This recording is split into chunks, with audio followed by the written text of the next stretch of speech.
Hi, this is Dr. Beverly Coleman, inviting you to watch my new talk show, 10 Minutes with Dr. Bev, on Saturday mornings at 9:45 a.m. We will be discussing teen pregnancy, nutrition, mental health, and education, to just name a few. We hope to see you on Saturday mornings at 9:45 a.m. on the Sisterhood Project's Facebook page. Hope to see you then. Hi, this is 10 Minutes with Dr. Bev.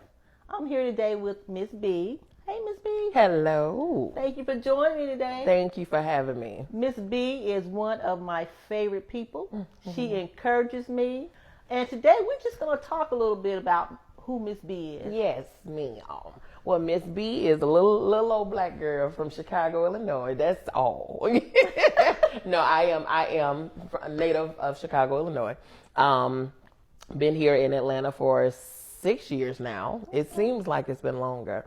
But yes, 6 years. And in my 6 years of being here, a former recording artist out of Chicago, I kind of transitioned from the music arena. I retired from that 2013 and transitioned into the world of beauty. All right. Okay, so now I am a master licensed cosmetologist. I am also a master instructor in cosmetology. And so, and that has transcended into other realms where it's, I don't know, it's just awesome. Well, my organization, we focus on teen moms and teen who pregnant and young moms. Yes. But you had a different situation of how you became a mom. I did. Share a little bit about that. Okay. So my story was, it was bittersweet, I will say. Okay. So I was married. And in my marriage, we conceived a son. However, and I carried him in the whole 9 yards, felt the heartbeat, felt the movement, heard the heartbeats and all that stuff. However, what I did not know was something that my mom dealt with. Okay. So in that communication or the lack thereof, I didn't know that my mother was Rh negative, which means I was Rh negative. And so when I went to the doctor, my particular OBGYN, he never told me through my lab works, you are AB negative, which when you're pregnant is Rh negative, and that it required a RhoGAM shot to prevent. And what that does is it tells your body that your baby is okay. Okay, because if not, the immune system is going to force the baby off. It's going to treat it like a cold or a flu. It's going to push it out. Okay, like our bodies are meant to do. They get rid of toxins and unfamiliar things. However, in my case, I carried him, and then it was one evening, my husband and I, we were watching a movie. It was late night, and I felt a sharp pain in my lower abdomen. And I'm like, okay, I don't know what this is, but okay. And I knew we were due, not long from there, but I didn't know what that was. It subsided, and I ended up going to sleep until about an hour or so later. That pain jolted me from head to toe. And I jumped up to the point I couldn't even walk. And so he rushed me to the hospital, and they put me on the bed. And see, at that point, they checked my vitals, and they couldn't give me any medication because my blood pressure was barely there. Wow. My pulse was barely there. Wow. And so they said, had they given me anything, I would have been gone just like this. Wow. Okay. So at that point, I'm on the bed, and they're prepping or whatever the case, and I lose my pulse. My then husband, he had to bring me back. So now I'm back. And so we're going, and I tell the nurses and doctors, I said, I feel him coming. And they had to do what they had to do, put me in the stirrups and whatever the case. As I'm pushing, I'm gone again. Oh, wow. It was literally by a strand of hair. And so at that point, of course, they're bringing me back to, so I can deliver. When I came back, he was here. And after I saw he was here, I go again. Okay, so this is the third time, right? When I wake back up, this the third time, they were putting a lid labeled pathology on my son. So I'm like, what is happening? What's going on? And come to find out, he had passed away. What happened was, because the doctors administered the RhoGAM after the infection or whatever had already set in to the membrane around him. So when we were hearing those heartbeats and we were hearing all those things, it was happening. Yeah, he was there, he was living, but the virus or whatever was already doing his job.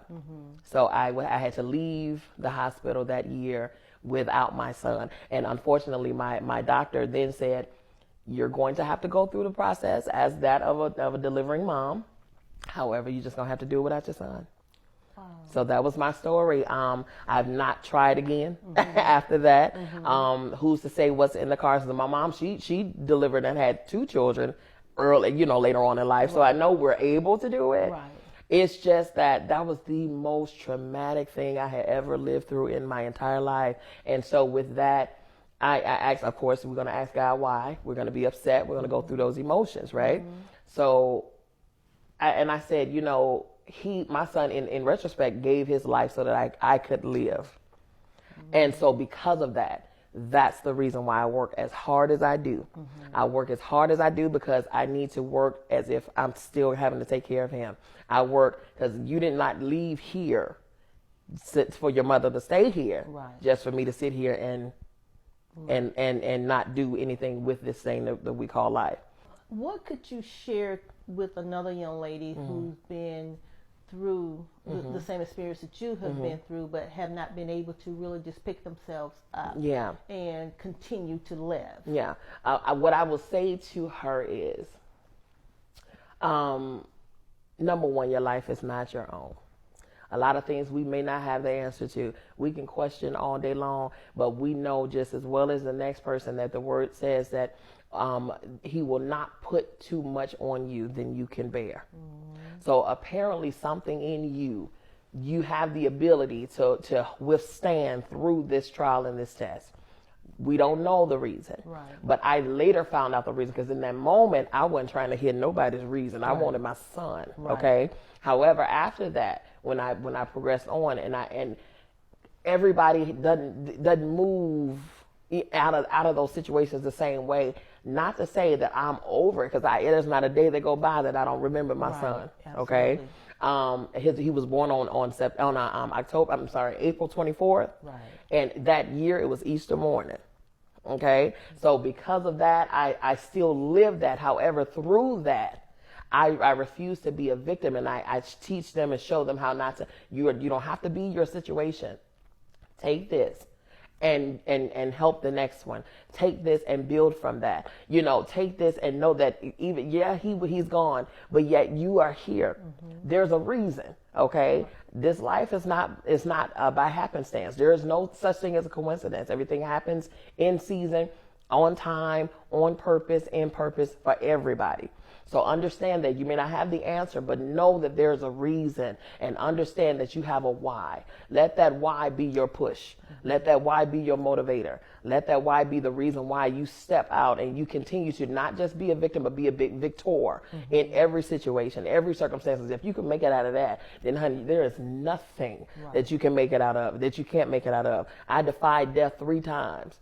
By the grace of God. And if I'm on this side of death, then that means that there's a purpose for me, and I need to go ahead and continue to fulfill it, so that my actual time, when that day comes and I'm finished, my story is over, there's something that's still here that is touching the lives of everybody that I came into contact with. Thank you so much, Thank you, Ms. B, for sharing that with me. Yes, ma'am. I would like for you to share with the listeners, where can they reach out to you if they would like to, or just look at your services and what you offer. Yeah, absolutely. You can find me on Facebook at You can find me on Facebook at Beauty by Miss B Salon Studios. You can also find me on Instagram at Beauty by Miss B _ATL. Ms. is spelled MZ, okay? BEE _ATL. I can be reached at area code 708-762-6447. Just do the search, Miss B. Just type it in, Miss B, and it's there. I promise you. I also have Let's Be Real. It's a platform for women. It's a real women with real skills, having real talk, just real conversation, real dialogue. Because one thing about us that I know and you know is that we go through the same struggles, no matter what the age, no matter what the demographic, no matter what the geographical location. We go through the same stuff. So if you have a conversation with me and I have a conversation with you, you can help me and I can help you. Absolutely. So it's just a platform for us to come together as women, because we are the bomb. Let me tell you something about a woman. We are the bomb, okay? If you don't see yourself as being that bomb, girl, listen. Right. Okay? We wear many hats. and we soar in all of our roles. Okay, Absolutely. we got that ability. So come together and rebuild each other. Let's restore one another as women, And so I have that platform, Miss B's Tea Party on Sunday, where we talk about good gossip, good entertainment news and stuff. You know, be messy. You know what I'm saying? And then we have just my midday makeover with Beauty by Miss B. Also getting down to business with Miss B, where I coach in business topics, tips, and give them tools on how to be fail-proof, foolproof in your business. Okay. And if our listeners are blessed enough to sit in your chair, this energy that you see Miss B have, this is energy that she has while she does your hair. Yes. But guess what? She gives you her full attention. Yes. She really does. Well, thank you so much, Miss Thank B. I love you. I love you more. Thank you so much. Thank you so much. And we'll see you next time with 10 Minutes with Dr. Bev. Bye.